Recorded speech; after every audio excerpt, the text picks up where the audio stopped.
Bengal helping hand trust के founder और Bengal group के मुखिया शेख जुल्फ़िकार अली की देश और राज्य की अवस्था पर हमेशा गहरी निगाह रहती है और आज मुल्क में जारी किसान आंदोलन और पश्चिम बंगाल की राजनीतिक गतिविधियों पर उन्होंने गहरी चिंता व्यक्त की और कहा कि देश किसान के साथ सड़कों पर आ चुका है, लेकिन हमारी सरकार अब तक सोई हुई है।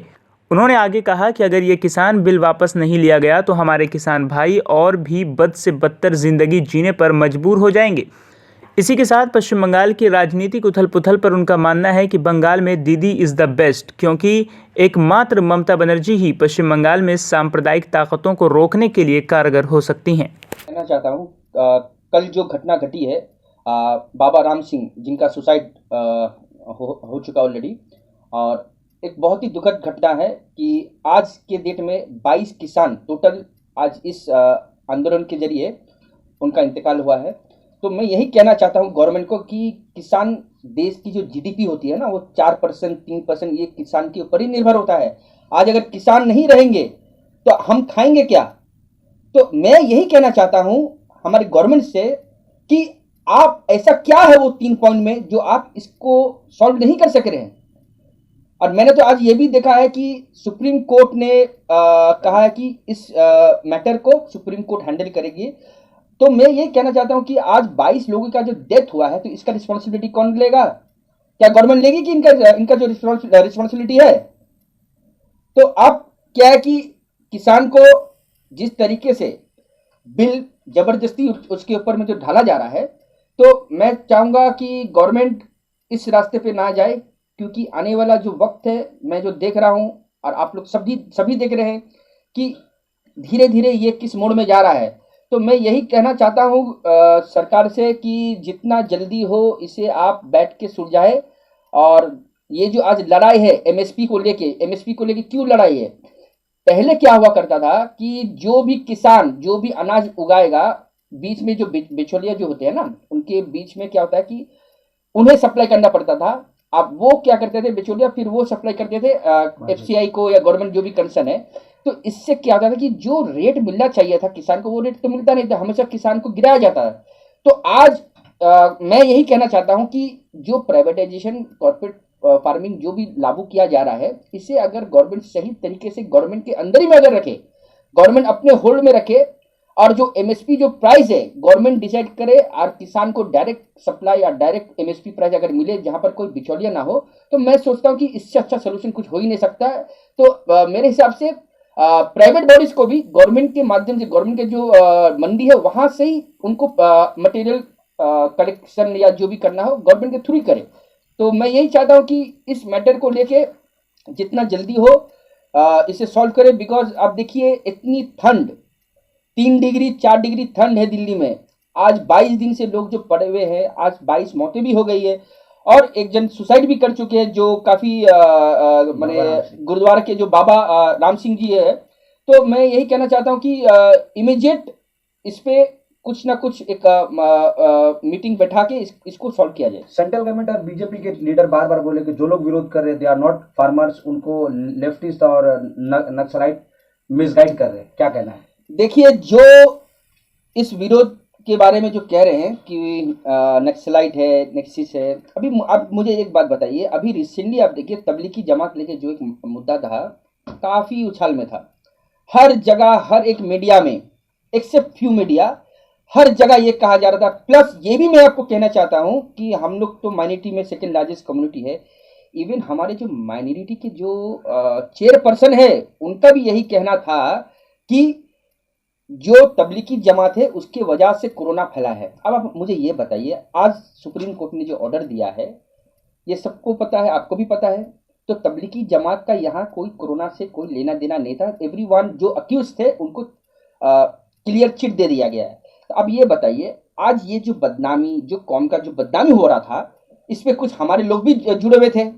मैं नाम लेना नहीं चाहूँगा, मैंने आपको बता ही दिया है। तो मेरा कहने का मतलब क्या है कि आज आप कह रहे हो कि भाई वो नक्सल है, खालिस्तानी है। तो मेरा कहने का मतलब किसान को इतना जिस तरीके से जो गोदी मीडिया है, जिस तरीके से मतलब उनको प्रोजेक्ट कर रहा है, तो मैं यही कहूँगा कि किसान के साथ में ये मजाक मत कीजिए आप। कि आज किसान है बोल के देश चल रहा है, हम चल रहे हैं। आज अगर अनाज नहीं होगा तो आप पैसे का क्या करोगे? आप क्या पत्थर खाओगे या सोना खाओगे या पैसा खाओगे? तो इसे सही तरीके से लोगों तक पहुंचाइए, और जो भी पॉलिटिकल पार्टी है जो शब्द उठा रहे हैं कि इनके बारे में नक्सल खालिस्तानी, तो ये आप मत करिए।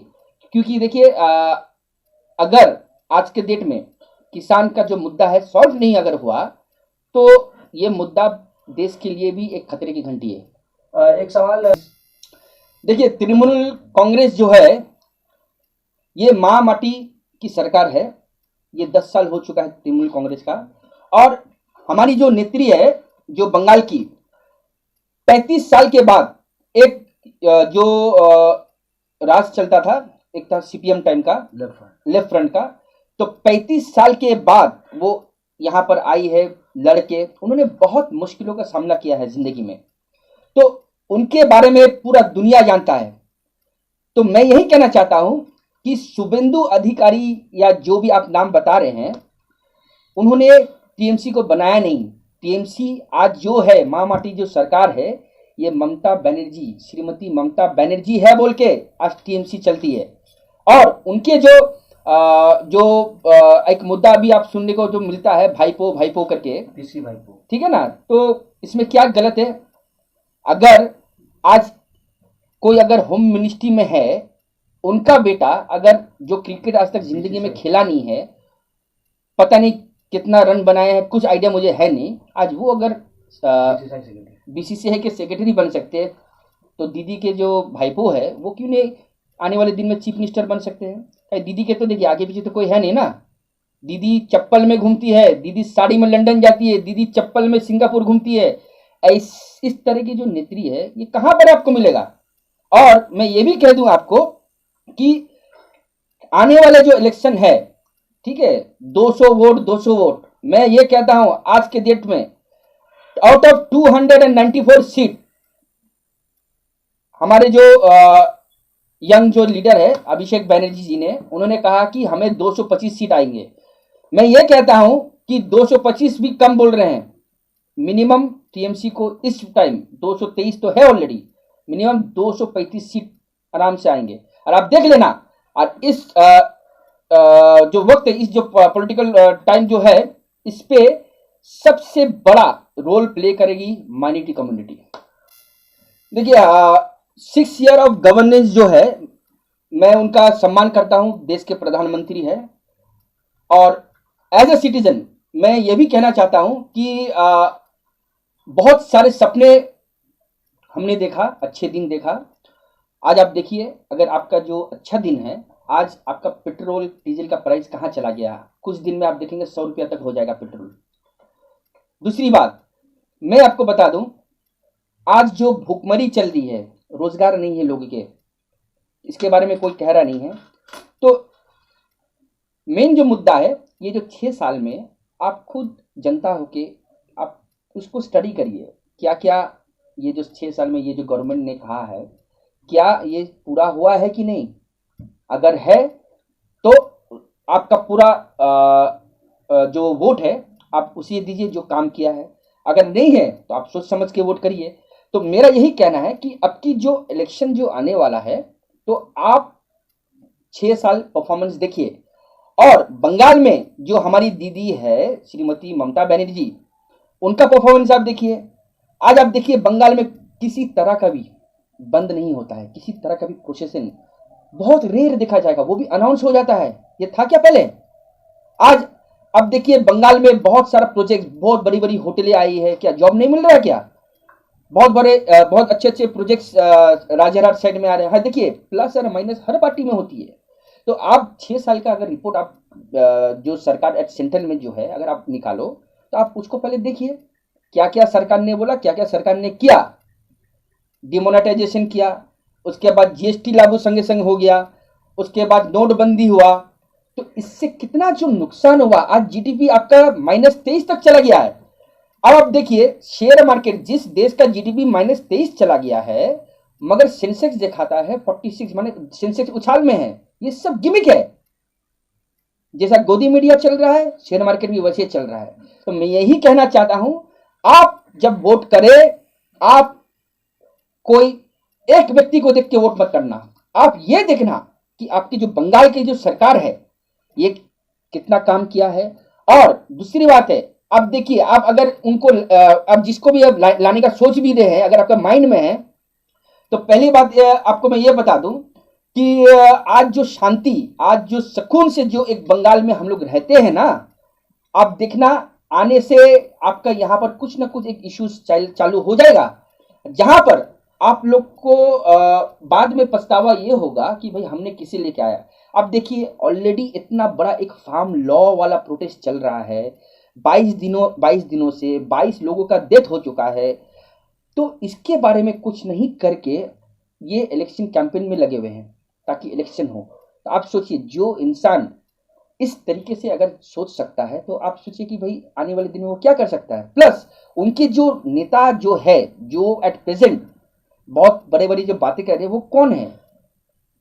आज जो डर के जो पार्टी चेंज भी कर रहे हैं, मैं यही कहना चाहूँ, वो क्यों डरे हुए हैं? वो इसलिए डरे हुए हैं कि उनको पता है कि भाई मैं तो गलत काम किया हूं। तो अगर आप गलत काम किया तभी आप डर के भाग रहे हो, अगर आप गलत काम नहीं करते तो आप पार्टी में रहते। तो कुछ तो बात है। जो गलत काम कर रहा है, आप देखिए सब वहां पर सब पोजीशन लेके बैठे हुए हैं। एज अ मुस्लिम और as a citizen of India, मैं यही कहना चाहता हूं, जो MIM की जो पार्टी है वो हैदराबाद की पार्टी है, ठीक है। अब आप देखिए, बिहार इलेक्शन में उन्होंने 5 सीट लिया, तो इससे क्या हुआ? इससे प्रॉफिट हुआ कि लॉस हुआ? इससे लॉस हुआ। अभी आप देखिए, MIM अगर पकड़ लीजिए, आज हमारी जो प्रेजेंट जो सरकार है वहाँ पर 223 सीट है आउट ऑफ 294। आप पकड़ लीजिए, अगर हम जो मुस्लिम पॉपुलेशन है, it is about 3 crore, 2 crore 70 से 3 करोड़ हमारा पॉपुलेशन है। अगर ये पॉपुलेशन अगर MIM को कुछ वोट अगर कर देगा, इससे क्या होगा? जो प्रेजेंट जो गवर्नमेंट है उस पर एक इफेक्ट आएगा। तो मेरा कहने का ये मतलब है, आप सोच समझ के वोट करिए। आप ये मत देखिए कि भाई वो एक मुस्लिम ऑर्गेनाइजेशन है, मुस्लिम पार्टी है, तो उनको मैं एज अ मुस्लिम वोट दूंगा, मत करिए ये चीज़। हमारे बंगाल के लिए दीदी से अच्छा और माँ माटी मानुष जो सरकार है, इससे अच्छी सरकार आप नहीं पाएंगे। तो मैं यही कहना चाहता हूँ कि आप अपना जो पूरा वोट है, चाहे वो बंगला मुस्लिम कम्युनिटी हो, जो 27% जो मेरी कम्युनिटी है, 27% माने 2 करोड़ 70 जो पॉपुलेशन है बंगाल में, वो बंगला मुसलमान की है। और बाकी की जो है that is UP and Bihar, ठीक है ना, उर्दू स्पीकिंग। तो मैं यही निवेदन करूंगा, अगर आपको शांति चाहिए, अगर आपको सुकून से अगर रहना है, without any type of violence, without any type of issues, तो मैं यही कहना चाहूँगा, वोट मत बांटिए। कोई बाहर की जो पार्टी है वो आएंगे, मगर आप देखेंगे अगर आप वो डिसीजन लेते हैं तो आपका प्रॉब्लम ये हो जाएगा कि आप उन तक पहुंच नहीं सकोगे। तो हमारे लिए, हमारे बंगाल के लिए, ठीक है, पहली वाली जो सरकार थी लेफ्ट फ्रंट, वो भी अच्छी थी, मगर आज के डेट में वो बैकफुट में है। उनके यहाँ पर कोई नेता आज के डेट में नज़र में नहीं आ रहा है, इसलिए अदरवाइज वो भी अच्छी सरकार थी। और दूसरी बात यह है कि जो प्रेजेंट जो अपने गवर्नमेंट है, अपने बंगाल के लिए इन ये 2 सरकारों से अच्छा सरकार कहीं आपको नहीं मिलेगा। तो प्रेजेंट जो हमारा माँ माटी मानुष वाला जो सरकार है, इसके साथ आप रहिए और इसके साथ आप पूरी ताकत लगा दीजिए इसे जिताने के लिए। क्योंकि ये जो माइनॉरिटी वोट है, चाहे वो 3 करोड़ मुस्लिम वोट हो या क्रिश्चियन वोट हो, सिख वोट हो, आप सब एकजुट होके आप दीदी के लिए आइए सामने। और मैं इतना कहना चाहता हूँ, जैसा मैंने कहा है, अगर दीदी इस वक्त 223 सीट है, आने वाले इलेक्शन में 235 सीट होगी, ये मेरा गारंटी है आपको। पहली बात, मैं एक छोटा से क्योंकि 2020 लोगों ने एकदम रो रो के काटा है। आपको एक अर्ज करता हूँ, हिंदू हूँ मैं ना मुसलमान हूँ, मजहब से अपने में अनजान हूँ, बस इतना पता है मैं इंसान हूँ। ये जो नया साल है, ये आपके लिए अच्छा एक वक्त लेके आए। और हम लोग जिस परेशानी से 2020 को जो काटे हैं, कोरोना वायरस हुआ, उसके बाद इकोनॉमी का इश्यूज हुआ, इतने सारे जो प्रॉब्लम्स, जो अम्फान, तो बहुत तरह की चीज़ हम लोग ने 2020 में देखा है। तो ये नया साल खुशहाल हो सबके लिए अच्छा पैगाम लाए। और एक भारत, हमारा जो देश है, भारत एक ऐसा मुकाम तक पहुँचे, बिकॉज हम लोग आज जो GDP जो हमारी -23 में जो चल रही है, तो हमें कोशिश करना चाहिए देश को आगे बढ़ाने के लिए। और जो भी सरकार बने, तो जो भी सत्ता में आए, मैं यही चाहता हूँ कि पॉलिटिक्स एक पार्ट है, लोगों के लिए आपको सोचना है, लोगों की भलाई के लिए सोचना है, और लोगों को किस तरीके से लोगों को रास्ता दिखाया जाए, वो रास्ता आपको सोचना पड़ेगा।